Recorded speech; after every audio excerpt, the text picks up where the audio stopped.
Beralih ke informasi lain, Saudara, kuasa hukum istri perempuan yang menjadi tersangka kasus kematian Brigadir Nur Hadi yang melibatkan dua atasannya meminta agar kliennya dapat menjadi justice collaborator.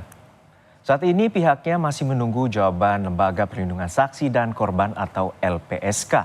Misri merupakan perempuan asal Jambi yang diajak tersangka untuk menemani di privat villa di Gili Trawangan, Lombok Utara.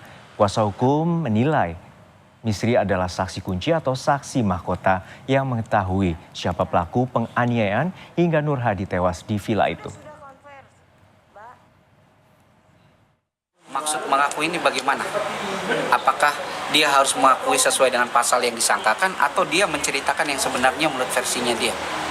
Kalau mengikuti apa mengakui sesuai dengan pasal yang disangkakan, mungkin kami tidak akan mengajukan justice collaborator ternyata. Tapi kami akan tetap mengajukan itu.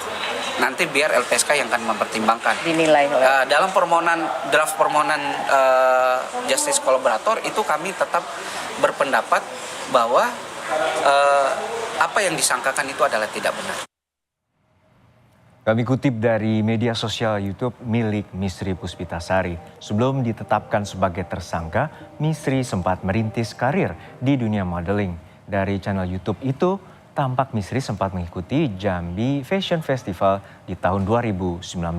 Ia juga sempat mempromosikan kopi dan wisata Jambi.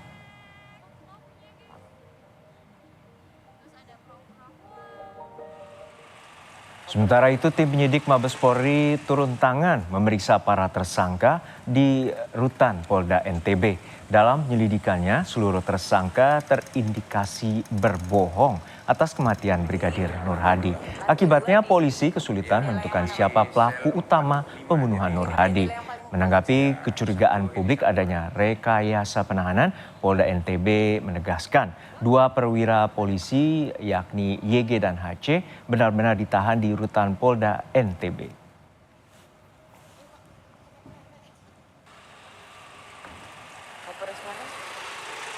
Memang benar sudah ditahan. Iya, tetap dia ada di sini. Tidak ada itu kita sembunyi-sembunyi, terbuka. Ya, untuk apa kita bohongi masyarakat? Berdasarkan rekomendasi dari tim medis bahwa dia bisa melaksanakan penahanan, baru kita terima. Jadi kalau yang kemarin itu baru penyerahan untuk dilakukan serah terima dari penyidik ke petugas jaga tahanan. Jadi nggak bisa langsung dikasih baju tahanan? Nggak bisa itu. Nanti saya dong melanggar hak dari tahanan. Sedangkan ada aturan yang mengaturnya. Kompolnas meminta kasus kematian Brigadir Muhammad Nur Hadi yang dibunuh oleh atasannya ditelusuri dengan cermat. Komisioner Kompolnas Hairul Anam mengatakan kasus ini perlu penyidikan mendalam untuk membuktikan peristiwa yang sebenarnya terjadi. Jika terbukti ada tindak pidana, maka pelaku harus dihukum seberat-beratnya. Hal ini guna memberi efek jera dan menghindari kejadian serupa terulang. Ini memang harus dipidana seberat-beratnya. Ada dua dimensi dalam konteks pidana seberat-beratnya. Dimensi pertama adalah pelakunya adalah anggota polisi sendiri. Ya, bagaimanapun juga anggota polisi kita berharap memang tidak melakukan kejahatan karena dia tahu aturan-aturan yang mengatur tidak membolehkan kejahatan sehingga harus ada pemberatan. Yang berikutnya dimensi kedua adalah korbannya juga polisi, di mana negara melakukan investasi banyak untuk membuat sebuah anggota polisi sehingga bisa menjaga kita semua yang nggak boleh dihilangkan begitu saja nyawanya. Sehingga pelakunya harus dihukum seberat-beratnya. Polisi telah menetapkan seorang perempuan Misri menjadi salah satu tersangka dalam kasus kematian seorang polisi yang dibunuh oleh atasannya.